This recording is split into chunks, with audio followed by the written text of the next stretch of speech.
Hello, আসসালামু আলাইকুম। Pinterest ইন্সপায়ারের new design কালেকশনটার part 2 আজকে শেয়ার করব। আমি যখন পিন্টারেস্ট থেকে এই ডিজাইনটা দেখেছিলাম, ওইটার কাজটা ছিল একটা ব্রেসলেটের কালেকশনের মতো। তো এই কাজটা করা হয় যে একটা ট্রান্সপারেন্ট শিটের উপরে।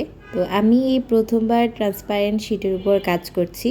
তো আমার অভিজ্ঞতাটাও আমি আজকে শেয়ার করব, আর সাথে এটার উপর কীভাবে কাজ করতে হয় সেটাও আপনাদেরকে আমি বলে দিব। তো এখানে দেখতে পাচ্ছেন আমি সুন্দর করে গ্লু দিয়ে আমি কুন্দনগুলো বসিয়ে নিলাম। আমি এখানে দুটো লেয়ারের কুন্দন বসিয়েছি, একটা হচ্ছে সাদা কালারের কুন্দনটা, আর একটা হচ্ছে যে একদম রেড কালারের একটা কুন্দন, আর এখানে ড্রপ শেপের কুন্দন ইউজ করেছি। দেন এগুলোকে কেটে আমি একটা হিট দিতে হবে।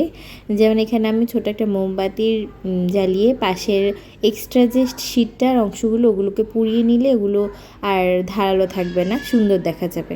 দেন আমরা যে বেসটা রেডি করেছিলাম সেটার উপর আমি সুন্দর করে এগুলোকে ধাপে ধাপে বসিয়ে দিব। আমি এখানে দুটো শীট কুন্দন ইউজ করেছি। দেন আমি এখানে স্কোয়ার শেপের কুন্দন দিয়ে ফুল কভার করে দিব। এটার ফাইনাল লুকটা নেক্সট ভিডিওতে দেখতে পাবেন ইনশাআল্লাহ।